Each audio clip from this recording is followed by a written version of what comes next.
fight for truth and freedom is on with Assistant Chief Shawn Taylor of Millersville PD. You have seen me interview Assistant Chief Sheriff Taylor quite a few times. You've seen his press release, you've seen his videos, and I'll tell you what, he is providing the resources and tools so that we, the people, can take our power back on a local level.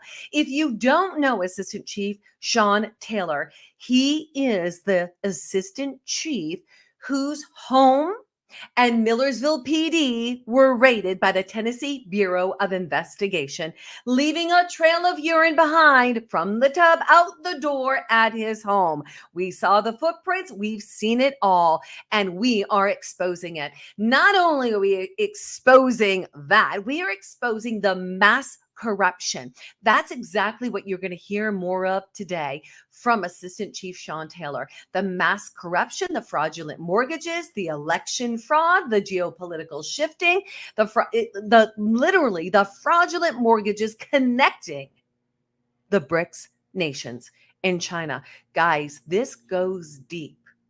Are you wondering how we got to where we are right now in the good old USA? Let me tell you, there's a bigger agenda here. And warriors like Assistant Chief Shawn Taylor are exposing it. And those people behind the scenes are trying to shut them down. But we, the people, are more than them. And we, the people, are standing. And Assistant Chief Shawn Taylor is giving power back to we, the people, providing us with the resources and tools that we need so that me, the mama four, you, the dad, you, the business owner, you, your freedom-loving American, can take your power back. So I'm so excited for today's show. I'm going to bring in Assistant Chief Shawn Taylor. We're going to say a big hello and a welcome back. Hey, I am so happy to see you, Chief. How are you today? Hey, it's been a long day. We're tired, but Yeah. we've been moving, but God is great and he's pushing us forward, and we're warrioring on because that's what he needs us to do. That's exactly what he needs us to do. It's funny. I've had a couple of interviews today, and my shows attract those that have stood in the midst of adversity. It's funny. I think we can all relate to this scripture. For me, it was a time that I had become a single mom of 3 years ago, almost died in my third pregnancy. I'm remarried now, 4 children, but the scripture that God showed me was suffering produces perseverance, perseverance, hope, and hope does not, hold on. Suffering produces perseverance, perseverance, hope, and hope, character, right? And hope does not, and God says that basically this is developing our character. Absolutely. And he's showing his love through Jesus, through that suffering, when we rely upon him. So just such a cool scripture. Normally I have that like this coming off of me, but I think I've been going all day long that my tongue's a little tied. So that means quiet down, Kim, and let Assistant Chief Shawn Taylor talk. So Shawn, what I'd like to do, you sent me a video this week, and it's a powerful video. You've been in a position where you've had to sell your home. The Tennessee Bureau of Investigation has thrown you under the bus. Phil Williams from Channel 5 has thrown you under the bus. Fox 5 has given your home address out. Very clear that there's an agenda here, okay? So I want our friends to see what happens behind the scenes when somebody is going through exactly what you're going through right now. I'm going to share a video that you shared with me. It is powerful. And hang on one second because I want to bring this up. This is my Google Drive. We're going to make sure that sound is on. Oh yeah, baby. Get that, baby. And we're going to share it. Here we go. Good evening, everybody. This is Chief Taylor with the Millersville Police Department, coming to you from what used to be my home. This is where I raised my family, where we spent Christmases, Thanksgivings, birthdays, and we raised our family. But because I decided I was going to tell the truth and tell about all the corruption within this country, within our local municipality, and within our state, they decided to come after me. We have memories throughout all of this. We have memories of where we started out and people didn't like us telling the truth, and we have bullet holes for telling the truth that the Tennessee Bureau of Investigation did not investigate, and then decided to serve a search warrant on us because they didn't like what we were investigating. Think about building this garage where we did our work. I think about painting the flag in homage to my pops, who believed in this country with everything that he was, to the point he had his jet funny car painted with the American flag.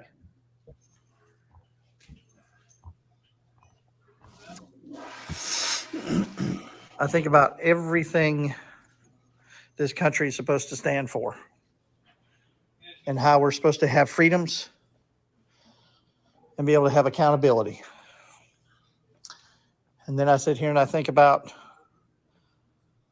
the bullets that ripped through our life when we started talking about the corruption, started talking about the dirty politicians, the dirty judges, and the dirty DAs.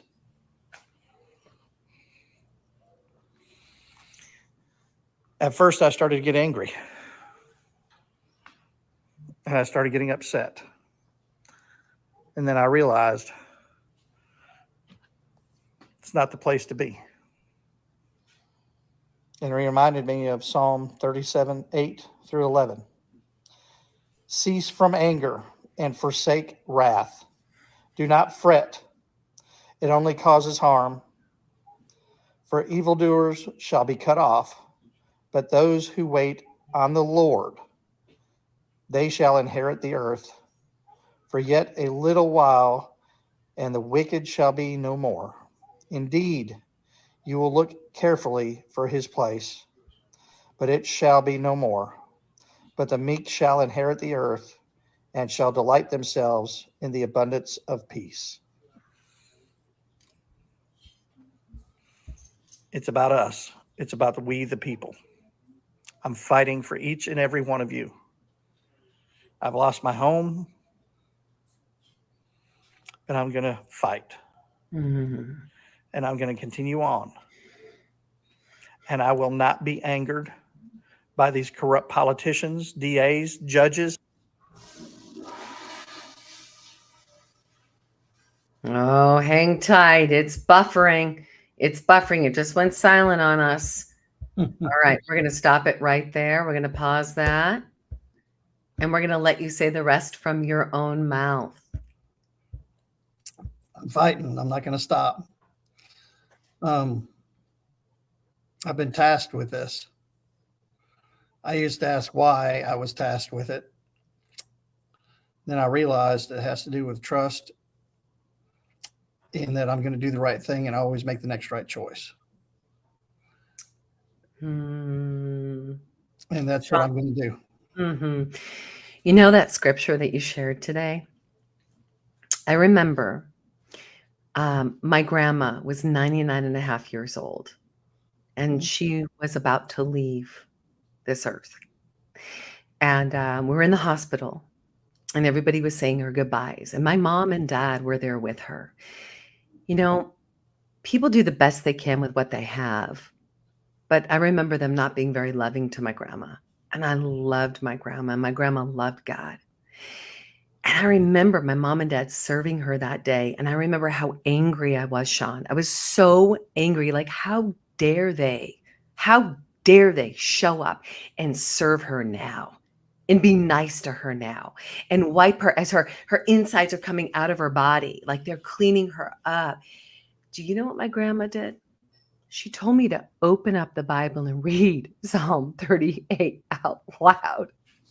That psalm, I'm like, burgers everywhere. I'm convicted at the moment. Like, oh, You want your enemies to like, I mean, I love my mom and dad, but at the same time, it was, so I that's the best way I have to relate to what you're going through right now.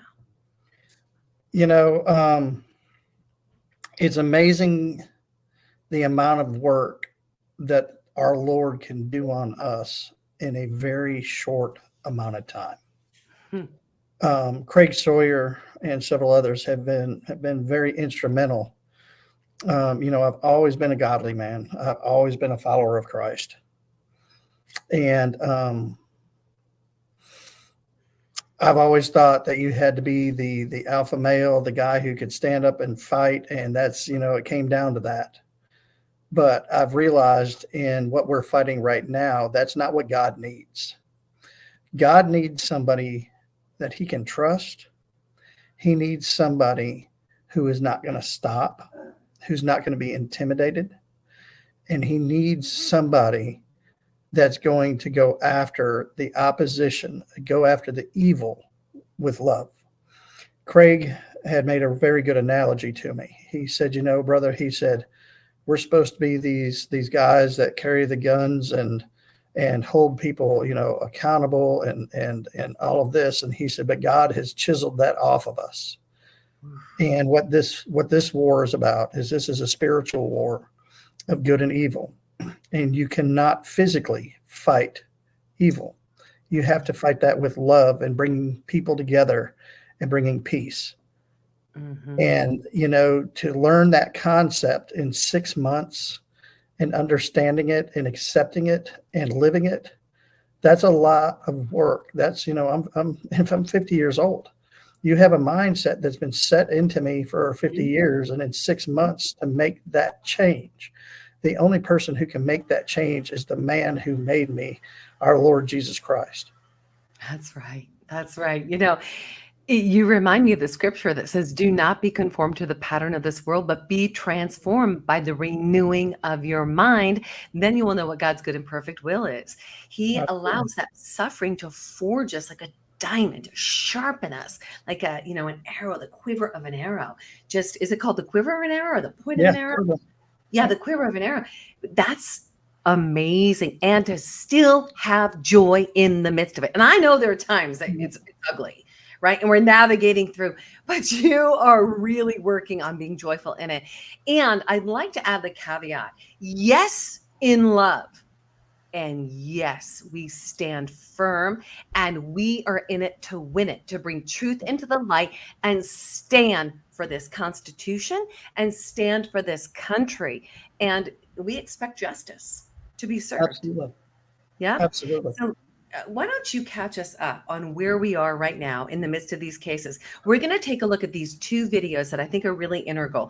They are short little pieces, but they're powerful pieces because they were put together by you and your team to educate all of us. They're quite simple, which is awesome. And it's almost like you're like, okay, Kim, here's the tool that you can use so that you can find the corruption in your local, in your neighborhood, in your city, and in your state. When we're talking local action equals national impact, which we hear all the time from General Flynn, we teach it and Take Our Border Back, and you are implementing it. Oh my gosh. I'm like, bring it, bring it, bring it. So we're going to look at those videos. But before we open those videos, catch us up. Give us the big picture and then down to the detail and tell me when to open those videos. So what we're looking at is we have to look, you know, we keep talking about this geopolitical shift. We keep talking about corruption. And, you know, everybody can kind of put their finger on it and talk in bold print about what they're seeing, but it's getting into that fine print where people end up kind of getting off the mark because they don't have the documentation in front of them. So what we're looking at is we use open source intelligence, OSINT, to be able to gather the information that's needed to identify the corruption within your municipality, within your county, within your township, and within your state, as well as the federal government. You have to be able to back up what you're saying with documentation. So the case study that we utilized is one of our local politicians there. That's a city, one of the city commissioners there, and she did not live within the city of Millersville when she had signed up to vote using an address of a house that didn't exist, which is a crime. And so we used a FOIA request to be able to gather the information that was needed to include into the open source information report. And then we went into being able to pull, how do we know she didn't live there? Well, we know she didn't live there because there was no house there. How do we know there's no house there? Is because we pulled the permit schedule for that building of the house, which has the dates. We found out when the water meter was connected. We found out when all of these things were happening to be able to prove without a doubt she did not live there. Therefore, she falsified the documentation saying she lived there, which is criminal acts, according to Tennessee Code Annotated, which is our criminal law. So then you go a step further and you go into when she ran for office. Did she live there? No, the house wasn't built. Did she violate the documentation where she signed up to run for office because the house wasn't built and she used that address? Absolutely. So now you have more crimes that have been committed. And, we had 3 different people that went to the state, or to not to the state attorney general, but they went to the district attorney general, brought it to him, and he refused to do anything with it. And that makes you wonder why. Why did the local DA refuse to look into this? Well, anything to do with voting or election fraud is the dirty secret that everybody, keeps under the rug, Right. because if anybody flips that rock over, well, there's so much that's going to be coming out that nobody wants to touch it. So then we look at doing FOIA requests to the county to get any emails that have to do with this individual who ran for office illegally because she didn't live there. And then you gather up the emails that went back and forth to be able to prove your case even further. So, we start looking at that. Then we look at the reasons why did she come into office? And all of a sudden we start seeing land deals with her private companies and her husband companies where they're buying property from the city and voting on it and then using the mayor then to develop the property. So now you have multiple people that are in office that have now conspired to sell city-owned property to a city commissioner. She votes on it and then uses that mayor to build the houses, which is that's criminal. All of this was sent in, but nothing was done about it. It was sent to the Bureau of Ethics. The Bureau of Ethics sent it up for investigation. The DA, Ray Whitley, sent it to the Tennessee Bureau of Investigation to investigate. They came back and basically, according to Ray Whitley, with one letter that he sent out, said there wasn't enough information to prosecute it. And then with another letter he sent to another individual, he said a case like this hasn't been successfully prosecuted in the state of Tennessee.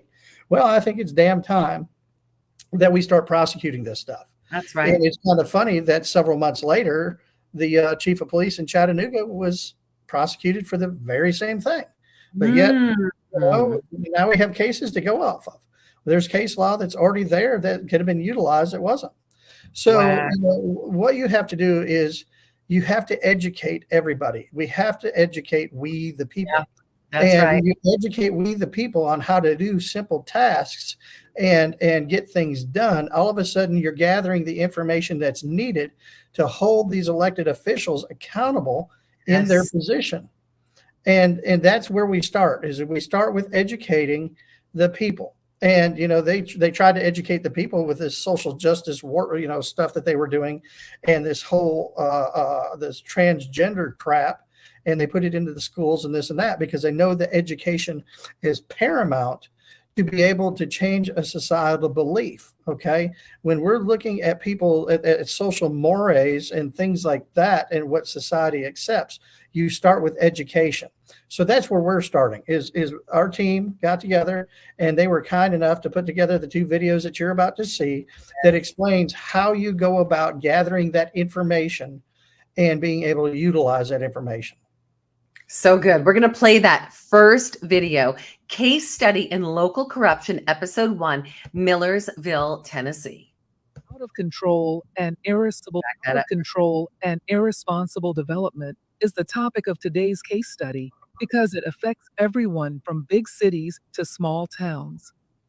Irresponsible development hurts everyone because citizens don't want the problems that come with it, such as increased traffic and crime. Towns aren't equipped to pay for the extra stress on infrastructure, like damaged roads that go unrepaired. Only greedy politicians and builders benefit. The elderly are especially affected by overdevelopment, since they're on fixed incomes and not easily able to move out of an area.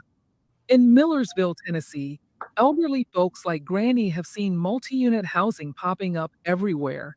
Yet businesses that she relied on, like a small grocery market and a doctor's office, have left the town. So now that we see the problem, what can we do? Step 1. Identify the politicians behind questionable land deals. The most obvious are ones who vote favorably on their own properties.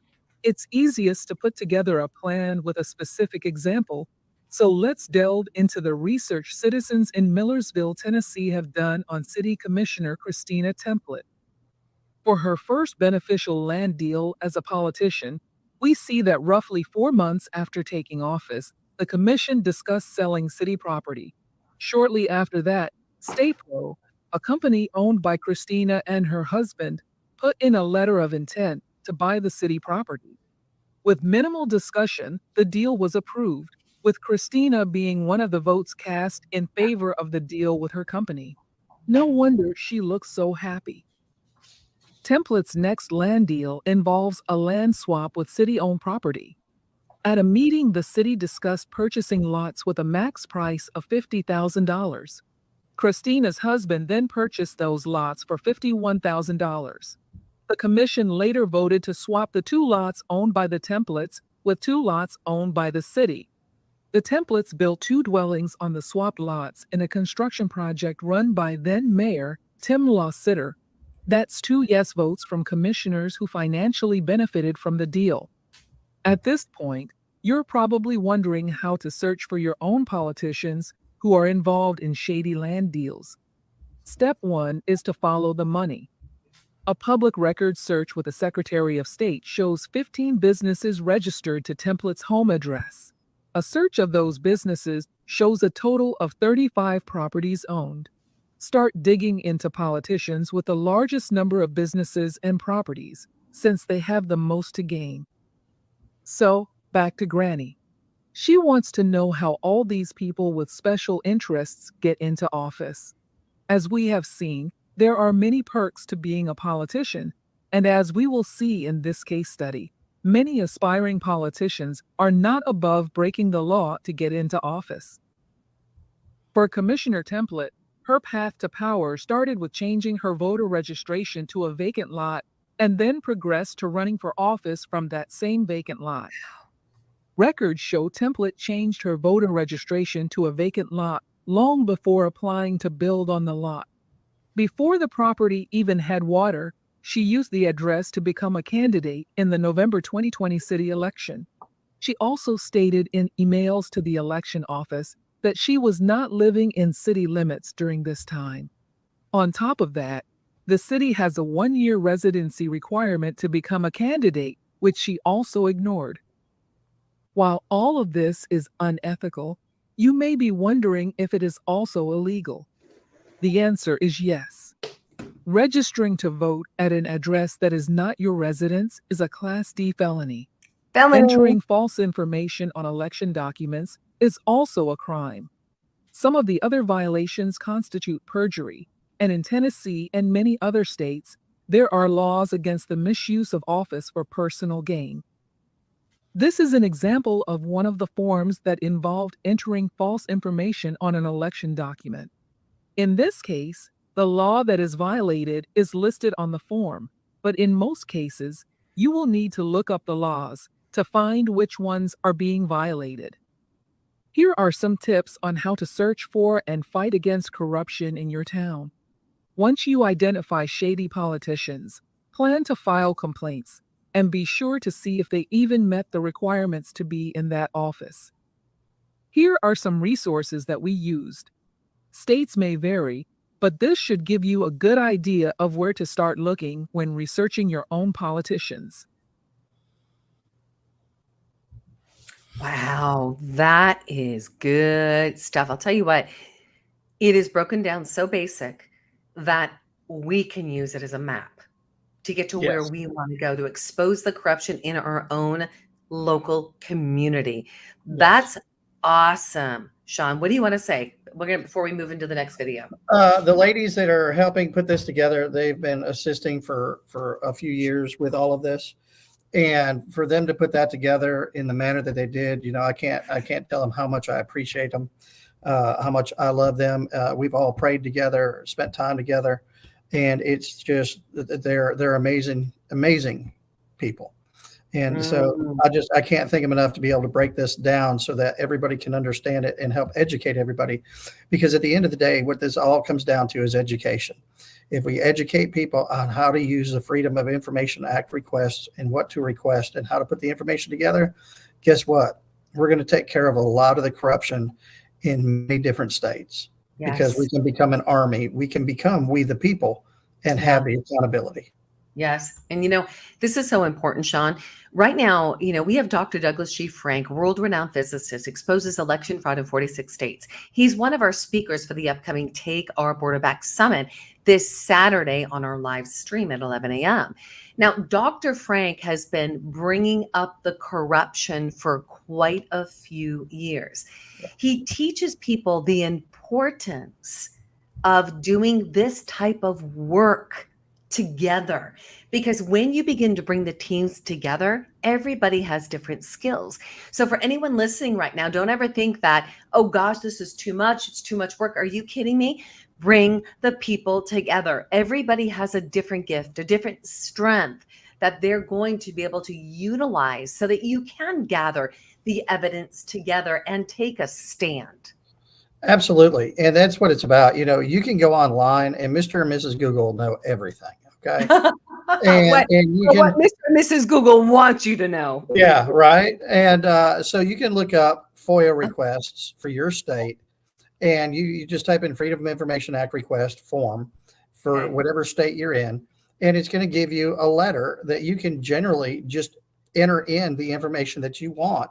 And it's literally going to take you less than 10 minutes of your time to put together that Freedom of Information Act request, and then drop it in the mail or send it to them by email, and then receive the information back in a couple of weeks.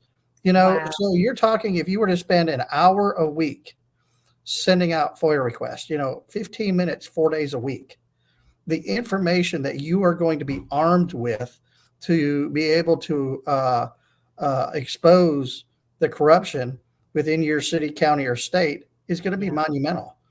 And, more of these, there's more videos coming out that's going to show how to put this information together, how to find the laws in your state to be able to show the laws that are broken. So good. So good. All right, let's take a look at that second video, Case Study in Local Corruption, Episode 2. Here we go. Let's back that up just a bit. And today, we're going to explain how you improve your research on uncovering corruption by using open records requests. In our last video, we used information from government databases to find business and property records. Documents, such as agendas and meeting minutes, are also readily available on government websites, and they're a great start for doing more detailed research. Searching agendas for the companies on the list showed that Hedgehog Investments was on an agenda as part of a building and planning department report. To get the documents from the planning department regarding the project on the agenda, we will need to put in an open records request. To submit an open records request, you simply decide what records you want, find out the procedure and contact person for the records you're requesting, and send in your request. Here are some examples of records that are often requested. For our first request, we are looking for building permits. The building permit that we requested shows us the type of building, the contractor, and other information. In this example, both the applicant and the contractor are companies owned by the templates.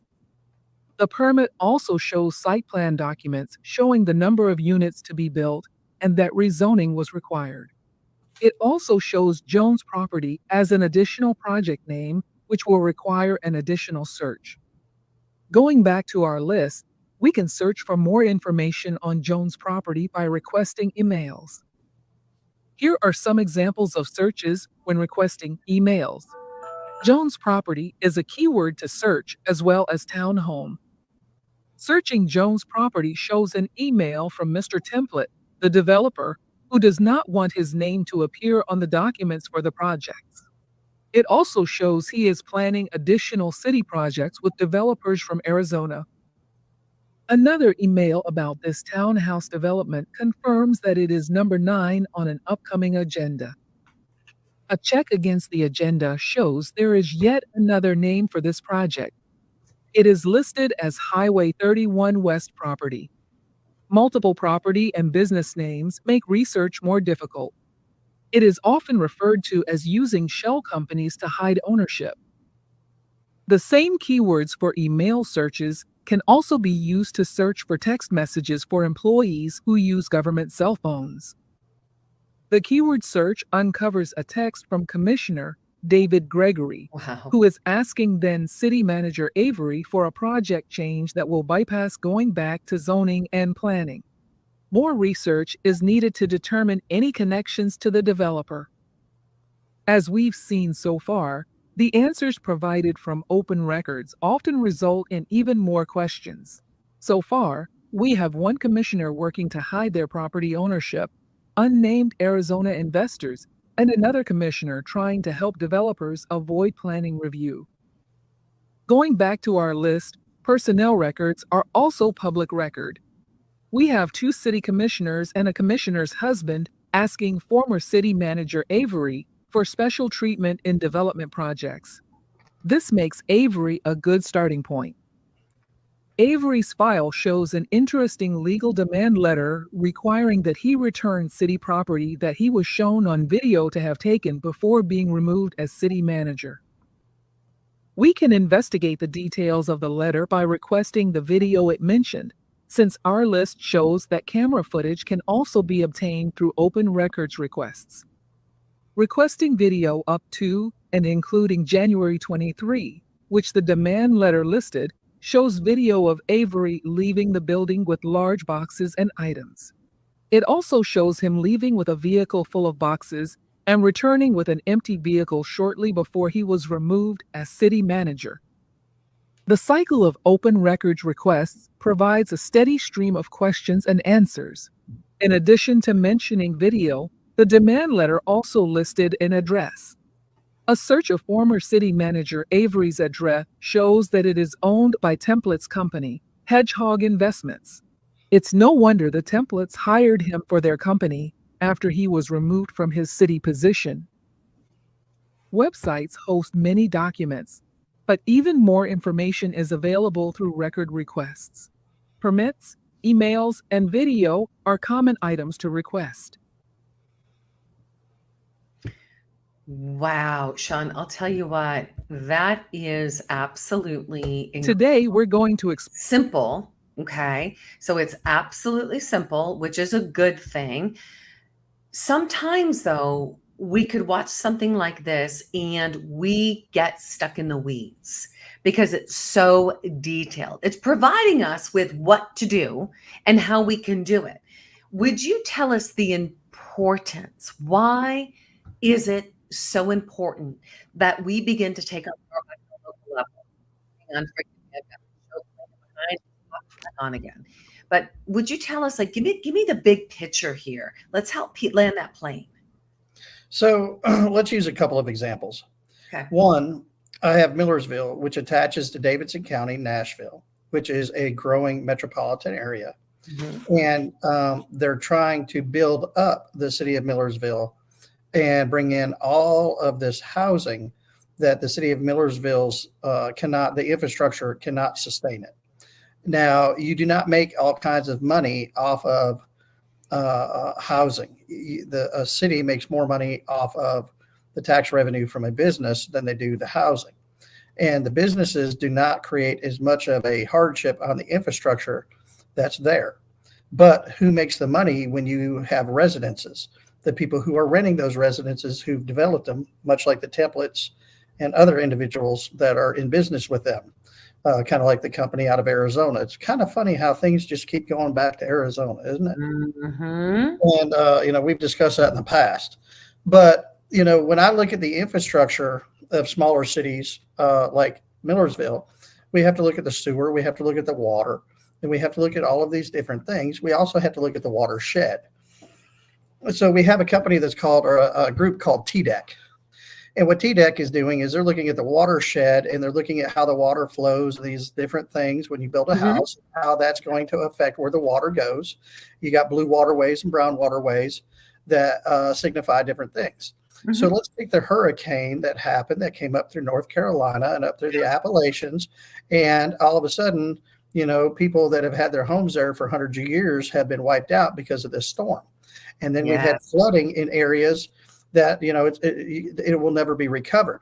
So when you start building subdivisions that are 500, 700 homes in an area that used to be rural farmland, hay fields, and pasture, what that's going to do is it's going to directly affect the water flow and cause other places that have been there for many years that have never flooded to flood. What is that going to do? That's going to put you in a whole new floodplain, even though you may have lived there for 50 years. And now all of a sudden you're going to have to start paying flood insurance, right? Right. So it affects everybody. And then, you know, who's going to make the money? It's going to be the developer who's making the money, and the person who owns the condos or whatever it is that they're building.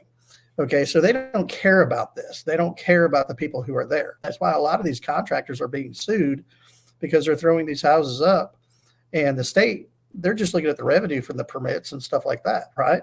But that doesn't do anything for the city, because the infrastructure is being destroyed. The roads are being destroyed. The sewers can't carry the volume that they need to carry out to be processed and things like that. So all of a sudden revenue, you know, the amount that we have to pay as a city to send our stuff to Nashville Metro goes up. The water, you know, we can't keep up with the water flow and things like that. You know, if we have a fire in one area and we put one of the tanker trucks that we have there at the city of Millersville, and we attach that to one of the hydrants and one of the main lines, that truck is not going to be able to pull enough water to be able to extinguish the fire.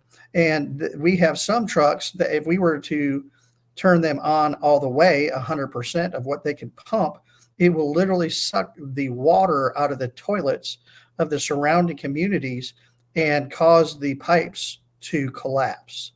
And then that's not going to do anybody any good, because you have this house that's going to be burned down. We've got a pipe that's collapsed, and now we don't have any water flow. So these are the things that people aren't taking into consideration when they overbuild an area. Okay, so there's so many different things that happen. Now, you know, if you do responsible building the way you're supposed to, and you have your planning and zoning boards actually zone things properly, where, you know, this should be commercial, this should be mixed commercial, this should be residential, this should be rural farmland, and you do things accordingly the way they should be done versus the backroom deals that are getting done like we're seeing here.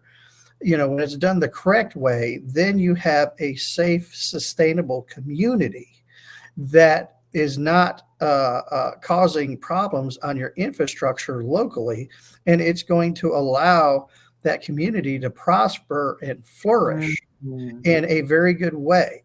Otherwise, you're going to be having huge tax increases to try to maintain the infrastructure or rebuild the infrastructure, and the only thing that's going to do is put hardship on the families that are there. So, you know, we have that side. Then we have a side that, you know, we really haven't talked about a whole lot. What side is that, Shawn? What's that? What side is that? So the other side that we haven't talked about is we have a brand new stadium that's being built in downtown Nashville. I was just thinking about that as you were talking. Go on. So we have the Tennessee Titans there. They're a great football team, and we love having them there. And, you know, I'm not exactly a football fan, especially after they took a knee, you know, and became woke. You know, that told me everything I needed to know about them. But anyways, so they wanted to build a new stadium. Now, when I say they, I mean the people who are wanting to generate revenue, who are wanting to change and create this political shift, this geopolitical shift we keep talking about. The Titan Stadium, I believe we have right now, isn't even paid for. And here we go building another one in the parking lot right next to the old one. and the people didn't want it. And the people of Nashville incurred about a 30 to 32% tax increase a few years ago, and it put a lot of businesses under, especially after the whole COVID thing happened, right? And we're not even going to get into that. But that's a huge tax increase. And what that did is it drove people out of the city. And that's not, you have a lot of people that are generational people that live within the city that have now been pushed out because they can't afford the taxes anymore. But anyways, I digress. What we have is the city basically forcing a new stadium in. They want a stadium that's covered. And the reason they want a stadium that's covered is because Nashville has now become a destination city, not only for Americans, but for people abroad to come down to Nashville and walk 2nd Avenue and walk Broad Street. Hey, that's fine, whatever. It generates revenue. So we have that happening, but what they want is they're getting greedy. And the reason they're getting greedy is because they're looking at the tax money that they can take in from having a Super Bowl, and they can't do a Super Bowl unless they have a brand new stadium with a roof and all of that.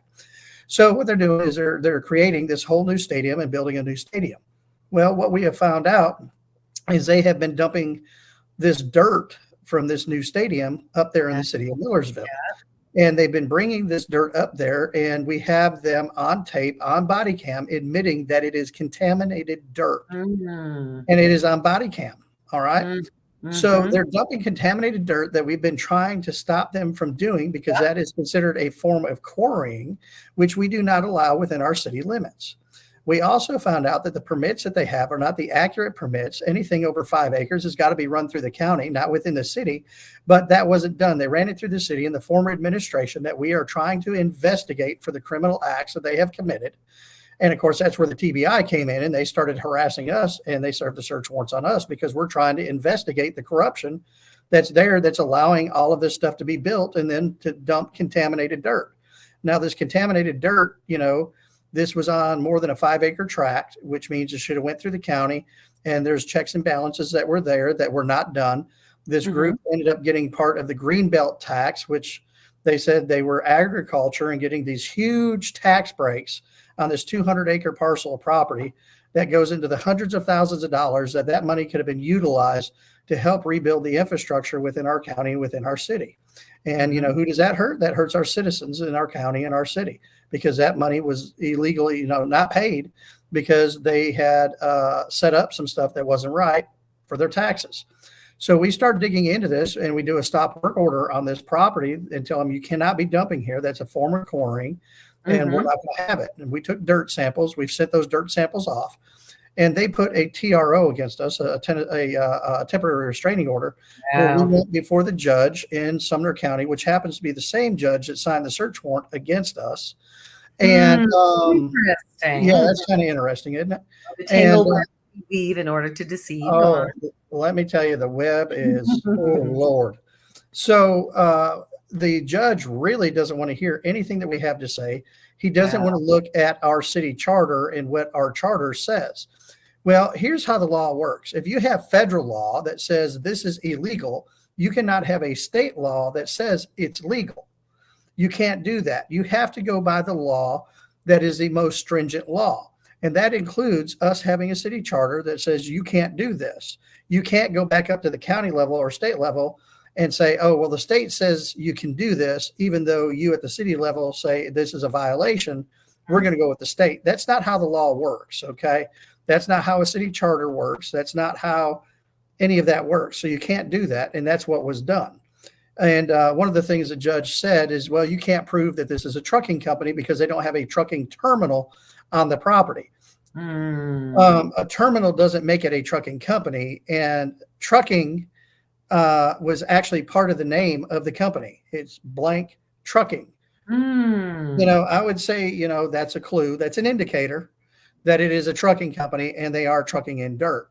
So we did the FOIA request, the Freedom of Information Act request, like we explained in the video earlier, to the Nashville Metro government. And we have now found documentation where they knew that this dirt was contaminated and was supposed to go to a solid waste facility to be done away with. But no, they didn't do that. Instead, they're bringing it to my city, to our city, and they're dumping it there, where now I'm going to have citizens that are going to end up having cancers, that are going to have birth defects with kids that are going to be born because this dirt there has been turned into like a talcum powder and it's floating around, and we don't know how many other properties it's contaminated.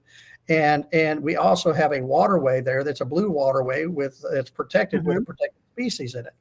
So when John, you start, do we have the results yet? Do we have the test? We do have preliminary results showing that it is at a dangerous level of arsenic, as I believe it was told. So, and arsenic is not a very good chemical to have within something. But we do have the documentation from the city itself of Nashville Metro that states that this dirt was supposed to be dealt with in a certain way, and that it was not to be used for fill dirt, which is exactly what they're using it for, and trucking it to my city. And we've timed it. It's 4 trucks every 11 minutes that are coming to our city, big dump trucks that are dumping. And this has been happening for years.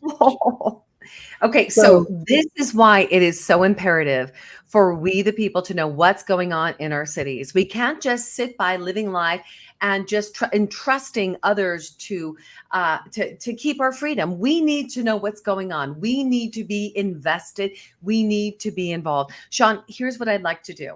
We have run out of time, which is so frustrating to me because we have just touched the surface. Can we hop on again next week, same time, or we'll get a time on? All right. I want the people to bring their friends. So guys, I want you all to bring your friends, your family. We're going to try to schedule the same exact time next week, 5:30 p.m. Pacific. I think we started at 5:45. We're going to get a kickstart right at 5:30 Pacific. And Shawn, thank you so much, Assistant Chief Shawn Taylor, for being a stand for freedom, a stand for truth. You are what it means to truly fight on. So people, you can find our freedom loving patriots. Go to what's that link again, Shawn? The corruption link. I was just pulling it up. It's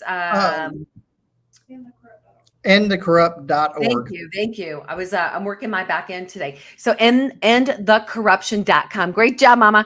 And I hear her in the background. She's amazing. Yes, endthecorruption.com. Go to endthecorruption.com. You can access those videos there. Shawn has a video he laid out. You've seen that video on our prior show as well. Telling all, exposing the mass corruption. Go and watch the video. Get these videos out to everybody you know. Share and subscribe. Shawn, 30 seconds. Call to action for we the people. Dig, pray, stand up, do what your heart is telling you to do. God will see you through. He will give you the strength. He will clear the path, and he will shield you in his armor.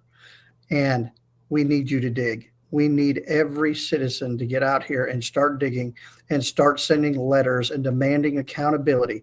We need to come together. I don't care what race you are, what religion you are. I don't care what your sexual orientation is. I don't care about any of those things, because at the end of the day, we are all Americans, and it's up to us, we the people, to bring the accountability to these corrupt individuals. It is time that we start creating discord within the system that we are expected to utilize and trust.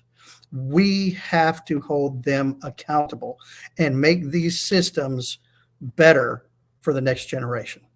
That's right. Assistant Chief Shawn Taylor. And this is Kim Yater from the Take Your Power Back show. We together are taking our power back. We're taking our states back. We're taking our country back. Thank you so much for being with us tonight, Shawn. We just absolutely love you. Same time, same place next week. And we will be putting this corruption to rest, because we, the people, are taking our power back. God bless you.